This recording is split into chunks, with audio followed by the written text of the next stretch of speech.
Hello, welcome to the Japan Night Porter YouTube channel. Today I'm going to be talking about my story with the group Japan, how I first got into them, what they've meant to me over the years, and we'll see where we go from there. I've not been too well for the last couple of weeks. I had a chest infection, you can probably still hear.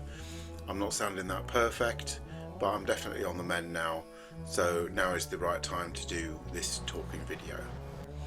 So if you haven't already, please do subscribe to the channel, it really helps out. And if you like this video, please do click the like.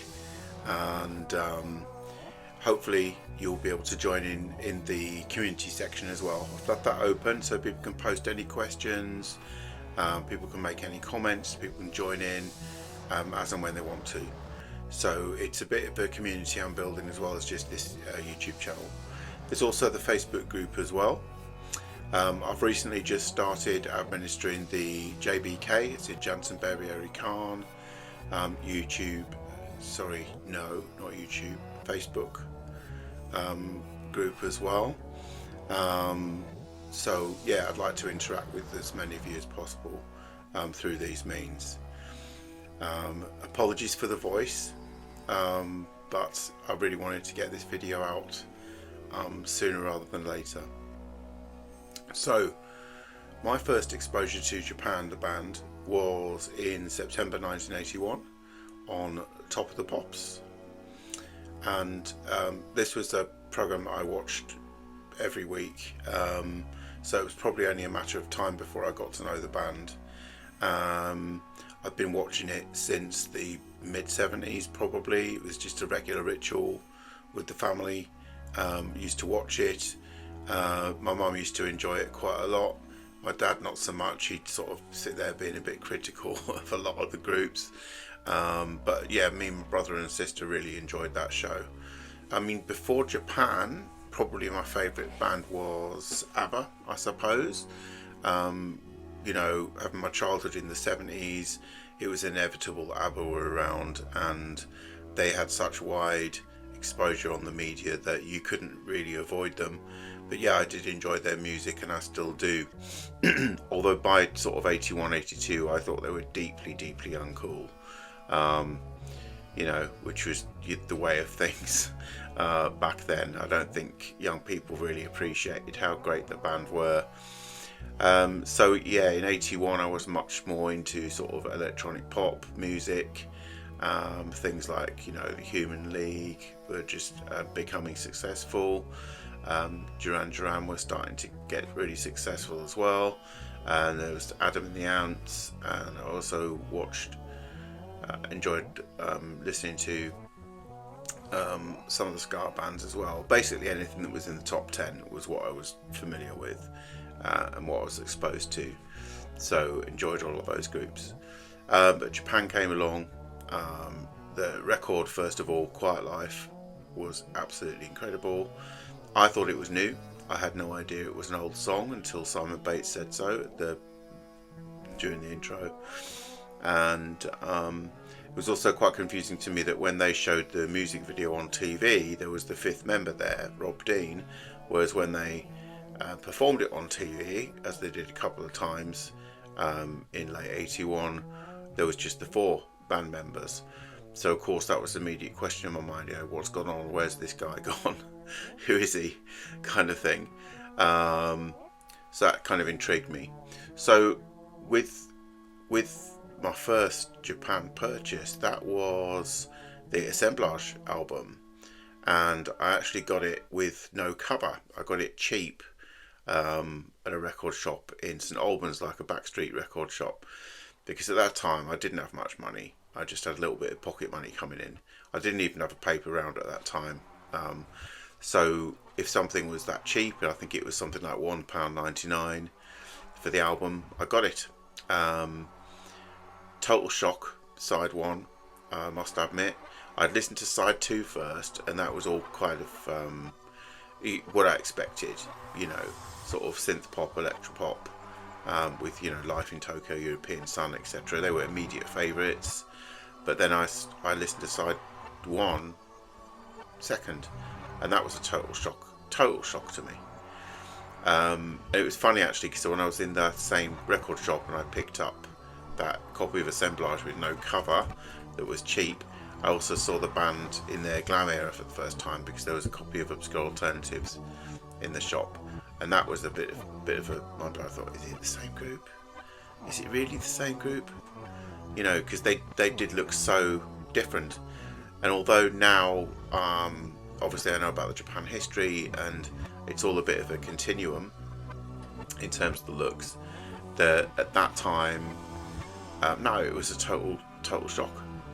So yeah, first record, Assemblage, listened to it on repeat, and then the first singles I got were Quiet Life single itself, and the Art of Parties, which I bought on the same day in our price in St Albans.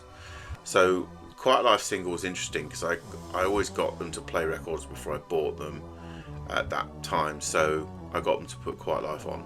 But instead of hearing Quiet Life through the record shop headphones, it was actually A Foreign Place, because that was one of the copies of the record that had the labels on the wrong sides. So that was intriguing. I really enjoyed A Foreign Place, so I thought, yeah, I'll definitely get in that end, because I haven't got that song on the album. So yeah, very happy with that. I've still got that single. And then the Art of Parties I bought purely based on the record sleeve alone. I thought it was an incredible looking record sleeve, and again, the first track I heard from that single was actually the B-side, Life Without Buildings, and that just had me hooked, absolutely hooked. I thought that instrumentation was amazing, Mick Karn's bass was amazing, and then I absolutely loved the A-side. Art of Parties was my all-time favourite Japan song for quite a long time, actually. That's no longer the case. I think my all-time favourite at the moment is In Vogue, but yeah, Art of Parties was where it was at. I just absolutely adored that track, that single, and everything about it, the sleeve design, photography by Steve Jansen, and everything else, absolutely superb. So at this point I was about 11, 12 years old. I'd only just started buying singles and records. The first album I bought with my own money was Prince Charming by Adam and the Ants, which again, loved that. I got that Christmas, 81. I got Kings of the Wild Frontier after that. Again, amazing album, loved it all the way through. But I didn't get another Japan album until a few months later. I got the Quiet Life album in very early 82. Again, it was plugged by the European Sun single, so I already had Assemblage. I thought, oh, I'll get Quiet Life next. I don't know why I didn't get Tin Drum. The Visions of China single kind of went a little bit under the radar for me. I was aware of it, but it didn't hook me for some reason. But then the next thing that happened was that the band released Ghosts as a single, and that was a completely different story entirely. That was very much a talked about track at school. It was one of those things that people either loved it or hated it. I of course loved it. I loved the fact that some people hated it, because there were some nice people I didn't like. And then, you know, it was just everywhere. It was getting a lot of airplay. It was always commented on as well by the DJs. They'd either say it was wonderful or it was like a bit odd or whatever. But yeah, it definitely got that exposure. Japan were on the Old Grey Whistle test, but the big thing for me was the Top of the Pops performance, which I had Art of Parties on the B-side again. So really, in totality, I'd only heard probably about 12, 13 Japan songs by this point. But then I was fully invested, fully on board as a fan. I couldn't afford to get everything at that point, so I used to spend time in record shops just looking at the sleeves, Gentleman Tape Polaroids and Tin Drum, reading the song titles.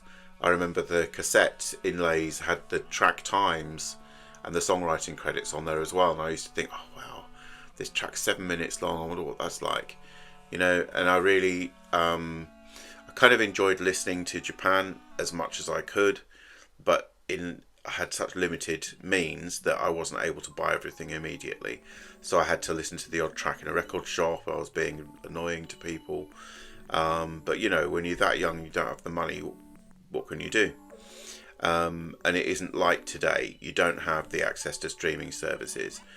you have radio, but it's pot luck as to whether or not a song you want to hear is actually going to get played on the radio. That being said, when it came around to the Cantonese Boy single a couple of months later, that was the first record I bought on the day of release by Japan. And I remember it was in St Albans. It was in the branch of Boots. They had a record section on the first floor, and I got the double pack single. It was a bargain. It was the same price as the regular single, and of course you got the 2 records. So that introduced me to some of the Gentlemen Take Polaroids era songs. So first of all, there was the title track of Polaroids itself, the single edit. Yeah, immediately liked it. Why wouldn't I? It's a great song. You know it is. If you're watching this, you know how good this song is. I've got the poster there, just behind me. And then Burning Bridges, great. I hadn't at that point heard David Bowie's mid-70s work, so I thought Burning Bridges was totally original. Now I know a little bit different. Obviously, it's a fair bit like a couple of tracks from Low by Bowie. But yeah, loved that. And then the highlight for me was Experience of Swimming, which I still love. It's one of the best ever Japan B-sides, if not the best ever. Yeah, just incredible journey, wonderful song.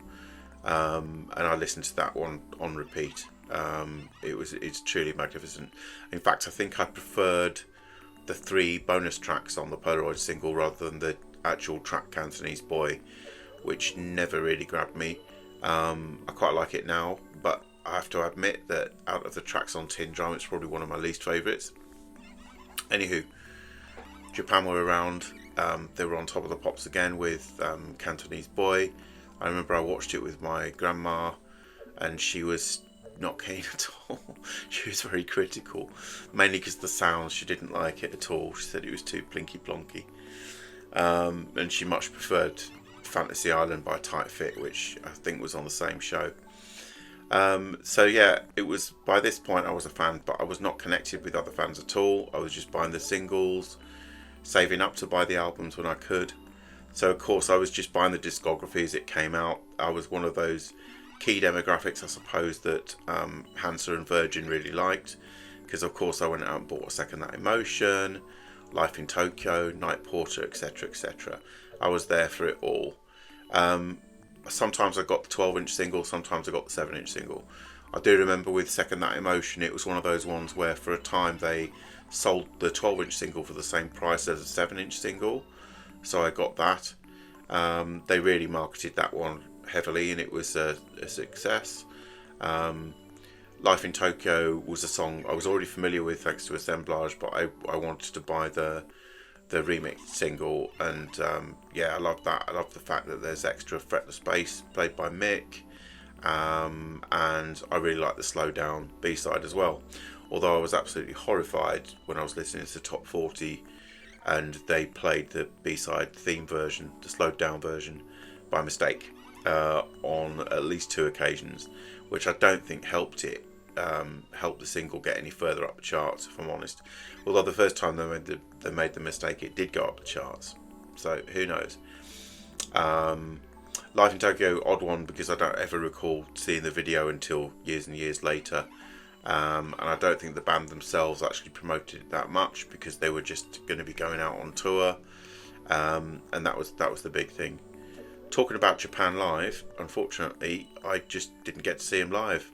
It couldn't happen. I wanted to go. I asked my dad if I could get tickets and go, and he said no, and I just had to let it go at that. It was a big disappointment, but I was just too young to be going to gigs on my own, and it was just something that just didn't happen, sadly, as in the case of a lot of Japan fans now that are my sort of age. Unfortunately, they didn't get to see the band live, which is a massive shame. I almost feel like I have, because I've listened to that many different recordings and I've seen stuff on video, but yeah, it might seem shocking to you that I never did see them live, but I didn't, unfortunately. Made up for it later on with seeing the solo members, the individual members live, of course. Very much made up for it. But sadly no, didn't see him live. And I was knew what was going on. I was following the tour. I was noting where they were. I had a last-ditch attempt to try and get to Hammersmith. I begged my dad basically to say, "Oh, can I go, please, please?" To the point where I was nearly in tears trying to beg, but no, he wasn't having it. I can understand it. It's like, why? Why would you let your 12-year-old go down to London to see some band that they've seen on Top of the Pops anyway? It just wasn't the thing. So then, really, came to the end of '82. I was locked in. I was a solid fan. By Christmas '82, I did have the other main albums, I'd call them. So I got Polaroids and Tin Drum. Got them first on cassette, and loved those cassettes. Played them all the time. Took them everywhere with me. I got my first Walkman at Christmas '82 as well. So they were mainstays on that Walkman.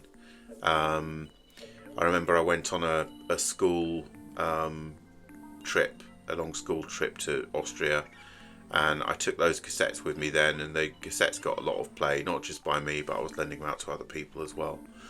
So, it was kind of a incredible time in a way, and that's what helped me get to learn the music inside out, because I didn't have very many albums in my collection, so the ones I did have, I used to listen to back to front. I used to listen to them constantly, and it was kind of like a value for money attitude. It was like, no, I'm not going to buy another record or another cassette until I know this one completely. Interesting though, because at that time there were so many different record shops in the local area. So I was in Hertfordshire, so I was in St Albans, then I moved to Hemel Hempstead. So many record shops. One of them was called Old Town Records in Hemel, and I ended up getting a Saturday job there from when I was about 14. I was there for a couple of years.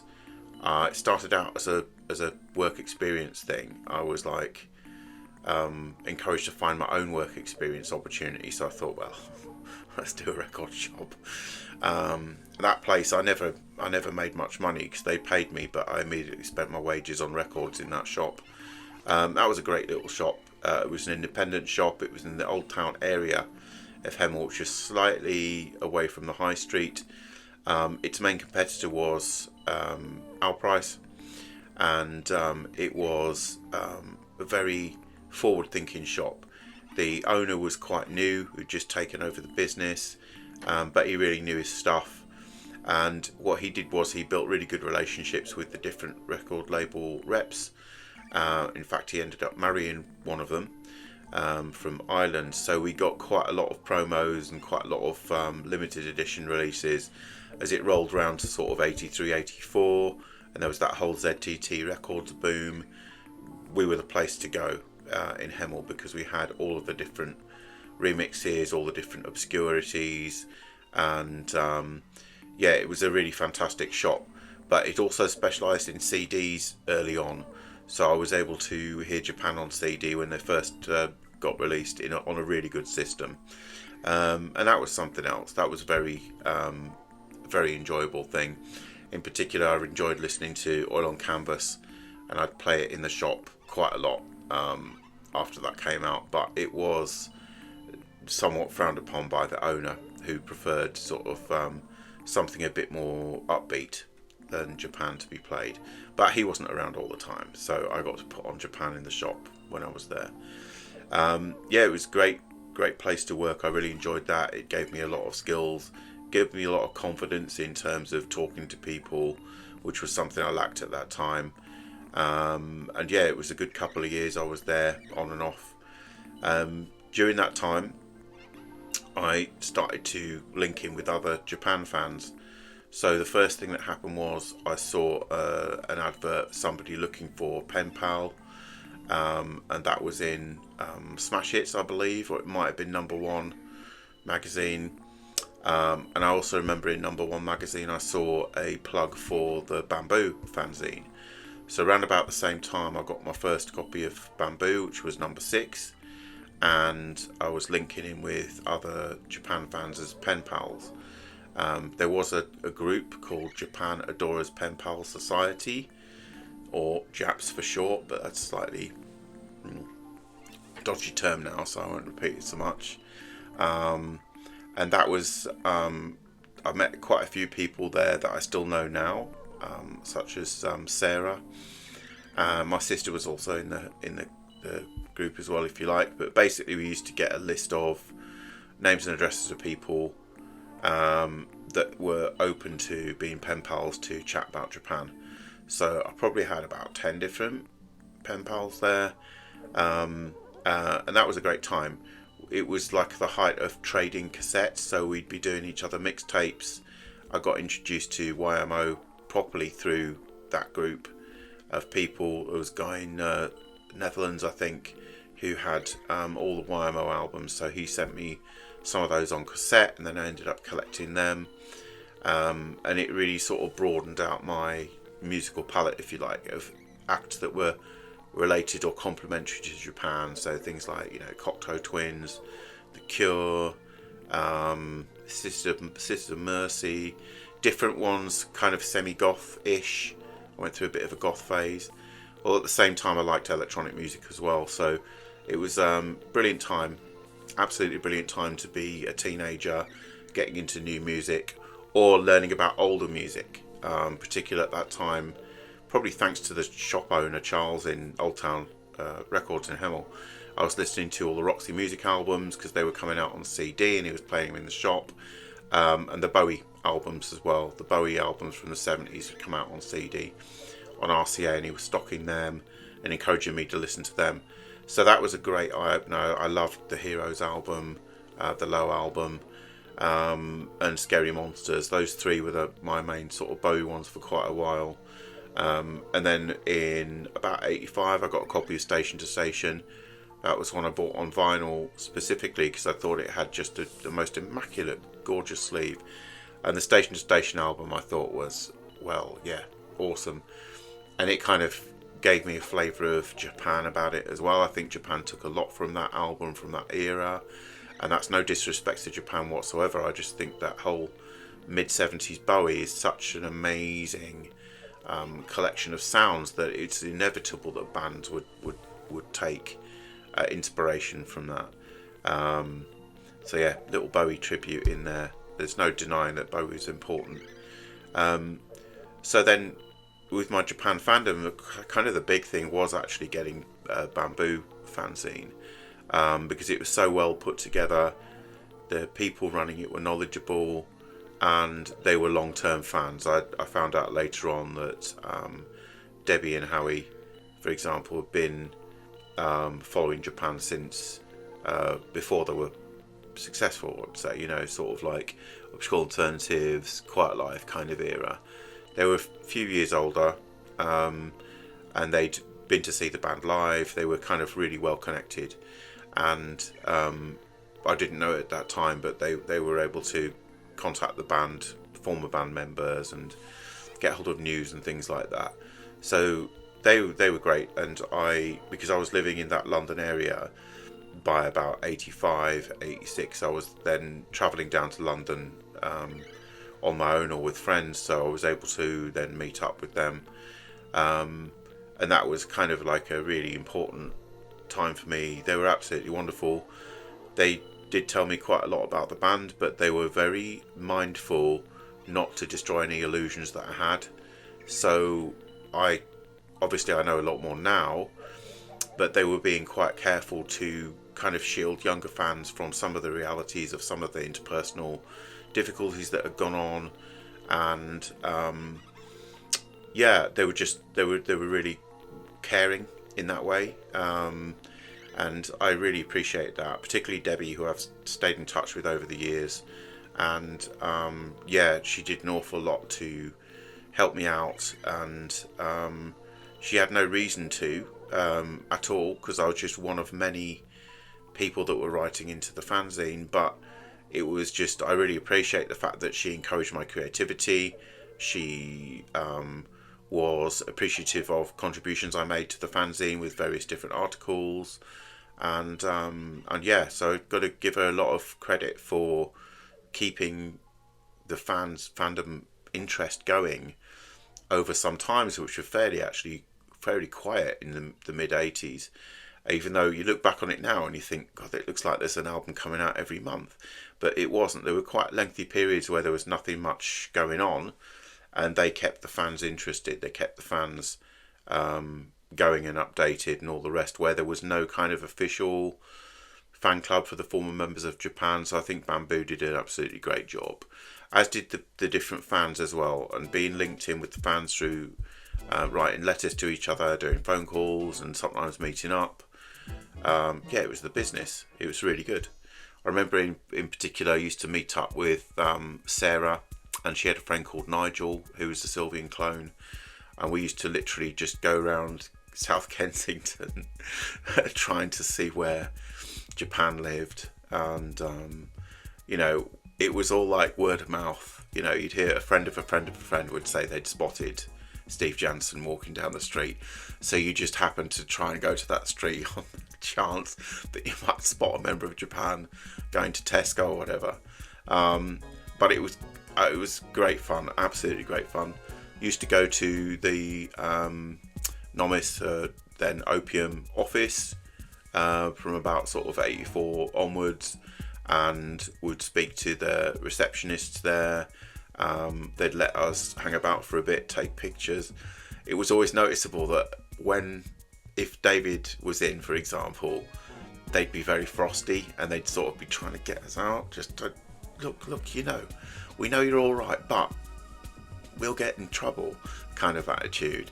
And there was, you know, a couple of times Yuka came down or whatever and would nod to us and go outside, and yeah, so we had to be a little bit discreet. And one time we got told off because we were coming in repeatedly just to say hello, and I think that was one of the times when Yuka was there, and in earshot we got a bit of a telling off. So this place isn't a museum, you know, even though the fact is that they had David's Polaroids on the walls, they had the gold and silver discs, they had a lot of stuff around that was of interest.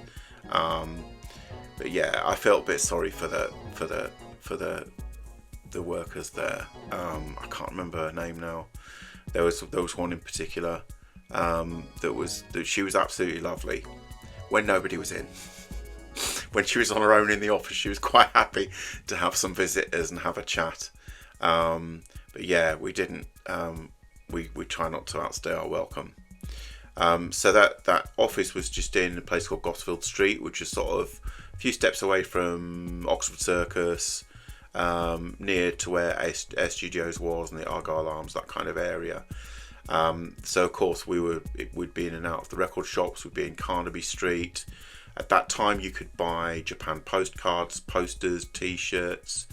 We're still talking about the mid-80s here, sort of 84 to 86. It was all there. And of course you had the HMV and the Virgin Megastore with so many imports. It was just incredible. Couldn't afford it.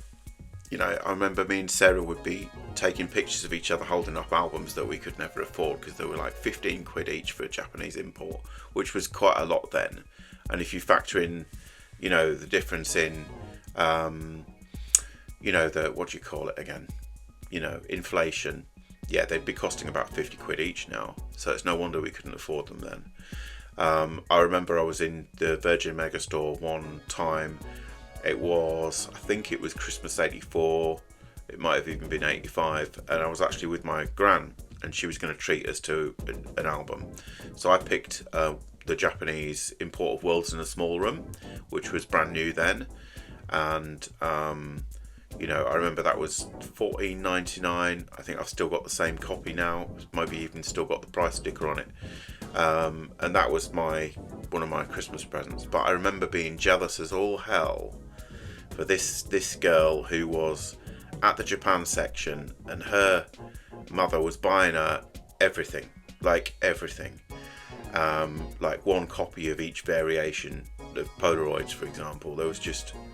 They had a whole stack of Japan, and I was like, you bitch, I hate you. I am genuinely envious of you right now. I hate you. I hate your guts.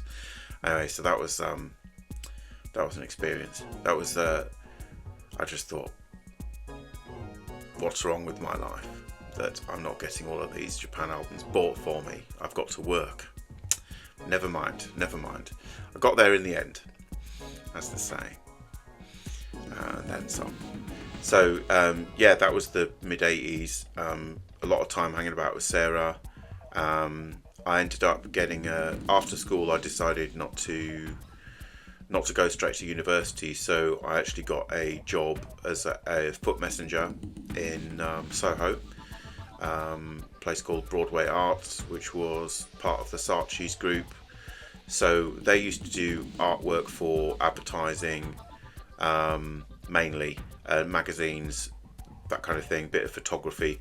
So I was in that kind of art scene for a while, commercial art, and my job was basically to ferry in progress artworks from office to office. So the art studio was in Berwick Street in Soho, and I'd have to go to Saatchi's quite a lot, which was on Charlotte Street, I think.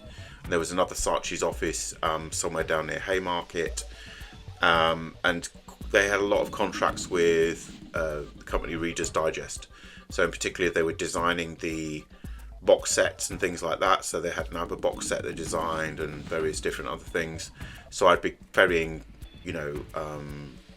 great big pieces of art pasted to boards in a great big art bag and going back and forth between different places. So it's like Berkeley Square I went to quite a lot. It was all around sort of Mayfair, Soho, and around that area up and beyond Oxford Street. So it's basically all day going back and forth. Absolutely loved that job. Did it for a year. Didn't pay well, but after a few months, my parents decided to move away from the London area. But I rebelled and I decided to stay. So I can't believe I did this. I was like just turned 17, and I was in a rented room in Haringey. I was quite lucky that I found a place that was the next street from Sarah, so that felt quite comforting, and I think that probably gave my parents a bit of comfort that a good friend of mine that was living in the next street. I knew Sarah's family well, because I used to go down there quite a bit, in particular her dad, and really important person to me is Sarah. I feel like we've been lifelong friends, even though we haven't seen each other that much, because she lives abroad now. It's someone that's very dear to me and key to my Japan fandom, if you like.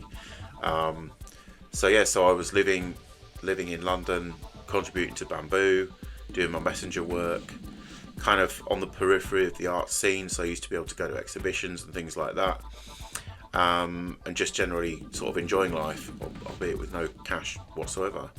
What really makes me think now is that I was just one hairbreadth away from some people that I know now, like Mark Waddell, for example, and I was sort of really on the periphery of everything, but I was still a bit too young to be going clubbing, and I was a little bit intimidated, to be honest, by the whole club scene that was around at that time. So I just tended to do my job, go home. I'd go for the odd night out with work people, but I always kept up my Japan fandom. Tower Records has opened down in Piccadilly, and there was a branch in Kensington as well, and I was always in and out of there. Whether or not I was buying things, I was keeping up to date with what was going on. The other place that we used to go to was the Japan Centre, which is a business that still exists. It's now down near Leicester Square, but it used to be in Brewer Street in Soho, and it used to be much more for the Japanese expats rather than for tourists. So on the top floor it was mostly books and magazines, so people could stay up to date, and then the lower floor there was kind of like a mini market. There was also a video rental service that rented out cassettes as well, and there was a small little cafe bar, tiny little ramen shop that only had about 3 things on the menu. It was very much like homemade cooking. So that place was great because I was able to rent cassettes from there. So I'd hear most of the latest things coming out from Akiko Yano, Sakamoto, Takahashi, etc. They'd always get them in for rental. So I was able to hear a lot of new music that way without having to pay for it as such. The rental charge was like really cheap. It was like £1 for a week or something like that. and yeah, I used to that place introduced me to a bit of Japanese food as well, but it was more like Japanese home cooking type food rather than it being sushi, which I didn't have for a while. You know, tempura, rice bowls, that kind of thing, and it was really cheap as well, and it would not be that popular. It was not that busy, so we used to go down there at lunchtime. I was working around the corner and get a little cheap Japanese meal for a couple of quid. I mean, times were good, I'll be honest. With bamboo, I was still contributing a lot, and I never stopped, and it was kind of like a mainstay. But what I used to do is I used to buy it in the HMV shop in Oxford Street. That had opened, and it was absolutely massive, and they did stock a lot of fanzines as well as regular magazines, so I kept up with bamboo through there, but I stayed in touch with Debbie through writing letters and what have you. So I think it must have been around about that time that I went to the Music for Mood party. I definitely think it was before the Shaman's tour, and that was yeah, really interesting, although I was a little bit intimidated. It was almost like Japan fandom was just my little circle, and yet at the Moods party there was like, I don't know, 60 people, 70 people, something like that, from all over the country. It was kind of incredible, but it was very I felt slightly distanced from it at that time, which sounds peculiar thinking about it now. I met Rob Dean there, so that was the first member of Japan I met properly. And for some reason I got him to sign a copy of B2 Unit by Sakamoto, which I happened to have with me. I didn't have anything else for him to sign, and money was tight, so we didn't buy a lot of merchandise there. We just went in there, listened to the music, watched the video. So I saw things like the Japan in Japan, European Sun clip for the first time. They played Tokyo Melody by Sakamoto, which showed him and Akiko Yano, so that was the first time I kind of saw her in motion, if you like, on video, and lots of other things. It was yeah, they were great parties, really great, and it was very different to what you do now. So you'd have, for example, you'd have a quiz, you'd have talks, you'd have a couple of bands playing that were either fans or cover bands, or, you know, Rob would play, for example, and yeah, it was it must have been such hard work to put together. I know from having done parties later on, but to have so many moving parts and so many different sections to the day, because it wasn't just a couple of hours, it was like literally 10 hours or something like that it was open for. It was yeah, it was a lot. It must have been a lot to organise. Yeah, so there was all of that. I got to know someone in the area who was working in one of the shops down Regent Street, because I went in just to buy a pair of trousers or whatever on my lunch hour, and they were playing Japan over the PA in the shop. So I said, oh, that's Japan. I got talking to the guy who was working there, a chap called Kenny, became a good friend of mine. And then literally a few weeks after I got to know him, they announced the Shaman's tour.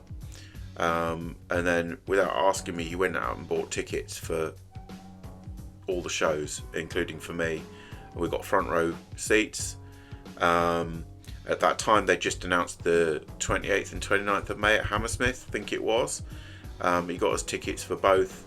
And then later on, the 30th was announced. I got my own ticket for that, and each time I was in a slightly different spot. So for the first night at Hammersmith, we were front row centre, right in front of David. It's perfect. Second night, we were about 6 rows back, more sort of over to the left to Richard's side. And then the third night up, I deliberately got a balcony ticket, so I'd have a view of the whole spectacle, the whole stage. I only found out recently, in fact, that there was supposed to be a fourth night at Hammersmith, but that was going to be an option depending on how the sales went, and for whatever reason that didn't happen, which is a shame. But I honestly didn't know that until recently. I got hold of a piece of paper relating to the Shamans tour, and that outlined that extra date and a few other things that were interesting. So yeah, I'll talk about that another time. I'll probably do a separate video about the Shamans tour. Yeah, so the Impreza Shamans tour, big deal.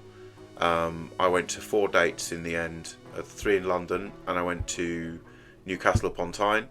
And that's because I moved out of London at that point to go to uni.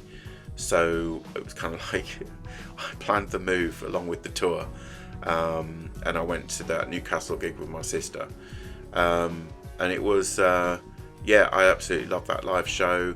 I must admit I got a little bit bored during Weathered Wall, but that was the only one. The rest of it absolutely entrancing, and I think that I'm quite lucky that I was able to experience that live show, because that's something you wouldn't get now. I mean, the amount of skilled musicianship on that stage was just next level, and it was a very challenging thing for David to do, not to tour until he released 3 albums and had a full set of solo material, and I do respect that. I think some people were hoping that he'd play some Japan, but I think that in interviews he had indicated pretty clearly that he wouldn't be doing that. So we enjoyed all of the material that was there, from, you know, Gone to Earth, Brilliant Trees and Secrets, and of course Steel Cathedrals, which was a highlight for me. Haven't talked much about following the solo music, have I? But I did, obviously. I just got everything from that point of, you know, end of 82 onwards. I was getting everything when it was coming out, so I didn't miss out on a lot, especially with following Bamboo and being in the Pen Pal Club. You knew about everything that was coming out in advance, so I was able to save up for things and get them. The only thing I didn't get at the time possibly was the Oil on Canvas video, and I think that's because that was just horrendously expensive, but I was able to rent it. There was VHS rental stores at that time, so I rented Oil on Canvas multiple times and watched that. But yeah, I had a copy of Instant Pictures I got for the Christmas '84 that came out, when Exercising Ghosts came out as well. And I guess it's interesting though, talking up to the Shamans tour, I wasn't even really collecting Japan up to that point. I was just getting the releases when they came out, but I wasn't necessarily getting the imports. I wasn't getting the variations. I didn't have things like the Japanese singles EP. All of that came much later. That was kind of in the 90s when I got into the whole collecting thing and was getting all the different variations. So then, yeah, it was the Shamans tour. That was just something else, and I was, you know, helping out with the merch as well, at a couple of the shows. It was really informal, but I just got to chat to the people doing the merch stand. So they said, "Oh, can you help out?" And I used to do that, and it would mean that I'd get the odd free poster or whatever it was. But it was, I think things were a lot more informal in those days than they are now when it comes to music and merch and all of the rest. So yeah, by the Newcastle date, I was already familiar with the merchandising, so I helped out with that, and as long as contributing to Bamboo, so I was very much on the periphery of what was going on with the wider band and the business, and I was making sure I was networking, I was talking to people involved in it, and I just basically stayed in touch.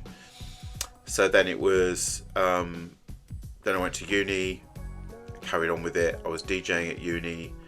I was occasionally playing Japan and solo music in DJ sets, but not that often. More often it was going to be sort of like YMO related, if I'm honest, particularly some of Sakamoto's work. And then it was kind of, we were getting to the point of Rain Tree Crow, and then it all started to go a bit strange for me.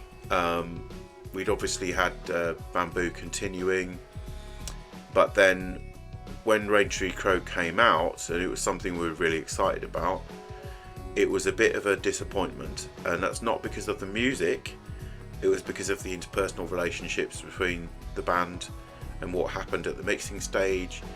And because I was on top of it in terms of the fandom and the fanzines and everything else, I was reading everything and I was listening to the radio interviews that they did, and it was just a bit disheartening that they'd had that falling out towards the end of Raintree Crow. And I mean, I can get it now. It's almost like it's water under the bridge in a way, but as a youngster, I was still only a teenager. That was demoralising and disappointing.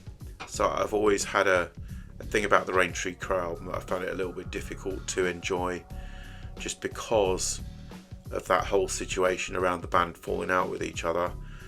And you'd have there was one particular interview David did, I think it was at Melody Maker, where he said that he wasn't happy that fans were always talking about Japan and highlighting the importance of Japan to them, and that really put me off David as an individual. I have to say, it's like, I know it sounds a bit entitled, but you know, the fans were there, they were buying his new music as well as enjoying Japan, and why shouldn't they enjoy both?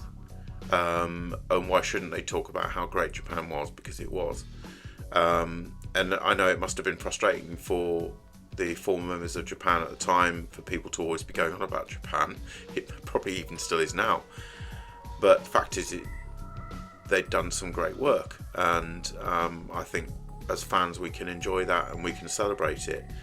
But yeah, the tone of the interviews at that time did disappoint me, and it's something I reflected back to Debbie as well and discussed it with her.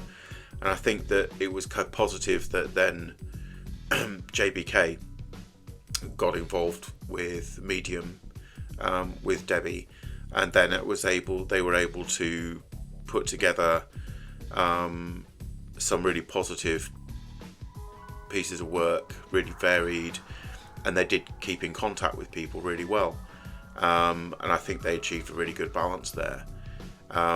But yeah, the whole Raintree Crow thing was a bit of a damp squib for me, unfortunately.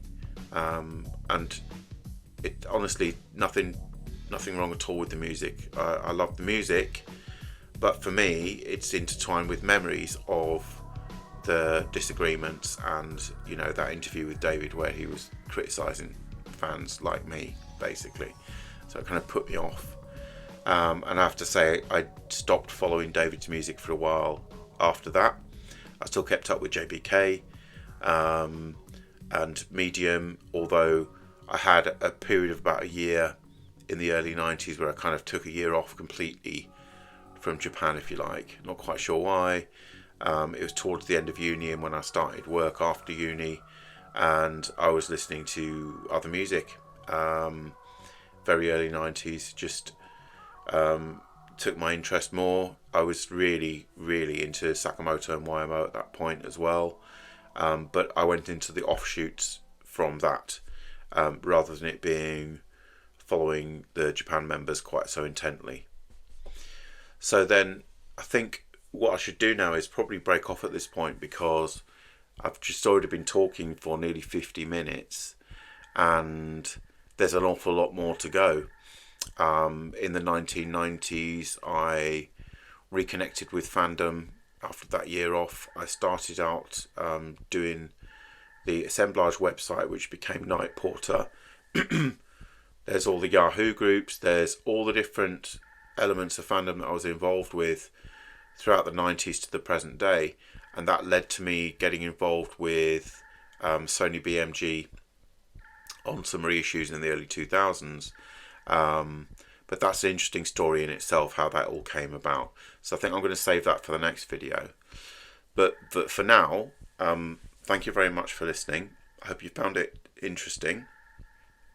I need to get a hot drink because I think my voice is gonna give out. But yeah, I'll be along with part 2 soon, and also got something very special for the next video as well. So please do subscribe, click the notification bell so you find out what it's going to be, and I will be speaking to you again soon. Okay, take care.